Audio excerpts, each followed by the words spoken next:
இடத்துல மட்டும் இருக்கிறது. பல ஆட்சியாளர்கள் மாறிட்டாங்க, பல பொறுப்புதாரிகள் மாறிட்டாங்க. ஆனால் மக்காவினுடைய சாவி அந்த ஒரு குடும்பத்தாரிடத்தில் இருக்கிறதுக்கு காரணம் என்ன தெரியுமா? நபிகள் நாயகம் பயன்படுத்திய உன்னதமான வலுவான வார்த்தைகள். அந்த வலுவான வார்த்தைகள் தான் இன்றைய குடும்பத்தில் உள்ள தலைவர்கள் பயன்படுத்த வேண்டும். குடும்பத்தில் ஏதாவது சண்டை வந்துருச்சுன்னா நீ முதல்ல வெளியே போடான்னு சொல்லிடக்கூடாது. குடும்பத்தில் ஏதாவது தகராறு வந்துச்சுன்னா உனக்கு இந்த குடும்பத்துக்கு எந்த சம்பந்தம் இல்லை, நீ வெளியே போ அப்படின்னு வார்த்தைகளால் யாரையும் சிதைக்க கூடாது. அப்படி வார்த்தைகளால் சிதைக்கிற போதுதான் குடும்பங்கள் பிளவுக்குள்ளாக்கப்படுகிறது என்பதை இந்த வரலாற்றின் வழியாக நமக்கு தெரியப்படுகிறது. 16 நூற்றாண்டு காலமாக கஅபாவுடைய சாவி ஒரு குடும்பத்தில் இருப்பதற்கு காரணம் நபிகளார் சொன்ன அந்த வலுவான வார்த்தை.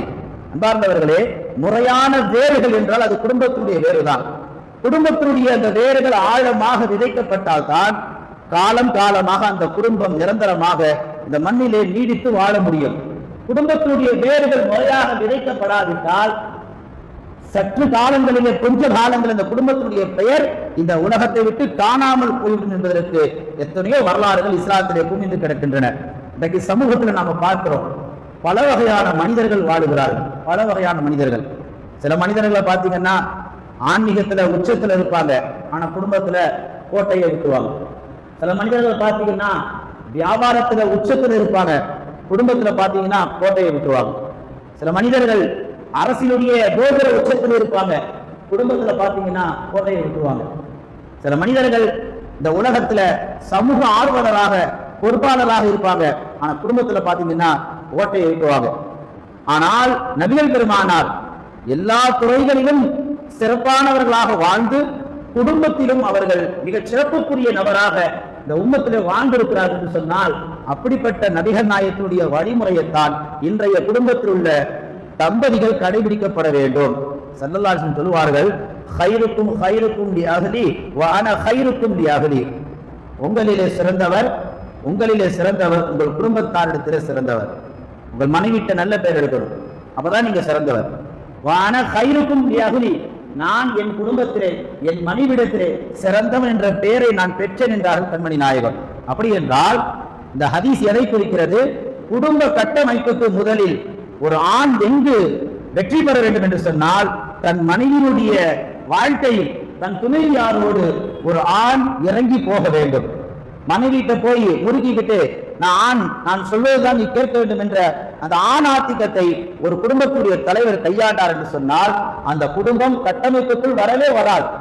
இன்னைக்கு நிறைய குடும்பங்கள், எத்தனையோ குடும்பங்கள் சிதைந்து போனதுக்கு காரணம் ஒழுங்கான முறையில் அந்த குடும்பங்களை பராமரிப்பது கிடையாது. நபிகள் நாயகம் ஸல்லல்லாஹு அலைஹி வஸல்லம் அவர்கள் எத்தனையோ தருணங்கள் தன் மனைவிமார்களோடு அற்புதமாக வாழ்ந்திருக்கிறார்கள். வெளியிலிருந்து பெருமானார் வீட்டுக்கு வருவாங்க. வீட்டுக்குள்ள வரும் பொழுது நபிகள் நாயகம் நேரா போய் முதல்ல பல் துலக்குவாங்க. ஏன்னு கேட்டீங்கன்னா ரசூலுல்லாஹ் பெருசா ஒன்றும் சாப்பிட்டுருக்க மாட்டாங்க வெளியே போனா. ஆனா வெளியிலிருந்து போன நபிகள் நாயகம் வீட்டுக்குள்ள வந்து பல் ஏன் துலக்குறாங்கன்னா பல வேலைகள்ல ஈடுபட்டு இருப்பாங்க. ஏதாவது துர்நாற்றங்கள் உண்டாயிருக்கும், ஏதாவது பேச்சுவார்த்தையில ஏதாவது சாப்பிட்டுருப்பாங்க, ஏதாவது ஒன்று ரெண்டு. வீட்டுல மனைவியோடு நெருங்குற பொழுது அந்த துர்நாற்றம் மனைவிக்கு வீசினால் என் மீது அவள் கடுமையான கோபம் கொள்வாள் என்பதற்காக வெளியிலிருந்து வந்த நபிகள் நாயகம் வீட்டுக்குள்ள நுழைந்த உடனே முதல்ல செய்யற முதல் வேலையை வாயை சுத்தம் செய்வாங்க. இது அழகான ஒரு அற்புதமான கட்டமைப்பு. ரசூலுல்லாஹ் காலத்துல ரசூலுல்லாஹும் சரி சஹாபாக்களும் சரி பீடி சிகரெட் குடிக்கிற ஆட்கள் கிடையாது. இன்னைக்கு உள்ளவங்க நீங்க பார்க்கலாம், நவீன காலத்தில் எத்தனையோ இஸ்லாமியர்கள் தவறான பழக்க வழக்கங்களுக்கு ஆளாயிருக்கிறார்கள். வீட்டுக்குள்ள வரும் பொழுது அந்த துர்நாற்றத்தோட தான் வருவாங்க, மனைவி கிட்ட நெருங்குவாங்க. மனைவி எத்தனை நாட்கள் தான் பொறுத்து கொண்டு போவாங்க. பல பிளவுகளுக்கு காரணம் எத்தனையோ குடும்ப தலைவர்கள் வீட்டுக்குள் நுழைகிற பொழுது முறையான பெருமானார் சொன்ன அந்த சுன்னத்தை கடைபிடிப்பது கிடையாது என்பது இந்த வரலாறு சொல்லி காமிக்கிறது. அல்லாஹ் சொல்லுவான், வஆஷிரஹுன்ன பில் மஅரூஃப், உங்கள் மனைவிமாரிடத்துல நல்ல முறையில் நடந்து கொள்ளுங்க, அற்புதமான முறையில் நடந்து கொள்ளுங்க. நபிகள் நாயகம் ஸல்லல்லாஹு அலைஹி வஸல்லம் எவ்வளவு துறைகள்ல அவங்க வேலையில ரொம்ப பிஸியா இருந்தாலும் வீட்டுக்குன்னு ஒரு தனி நேரத்தை ரசூலுல்லாஹ் ஒதுக்குவாங்க. வீட்டுக்கு வந்துட்டாங்கன்னா ஆயிஷா இல்லாட்ட கேட்பாங்க. என்ன கேட்பாங்க தெரியுமா? கல்லினி ஆயிஷா, ஏதாவது பேசு, ஏதாவது 4 வார்த்தை பேசு.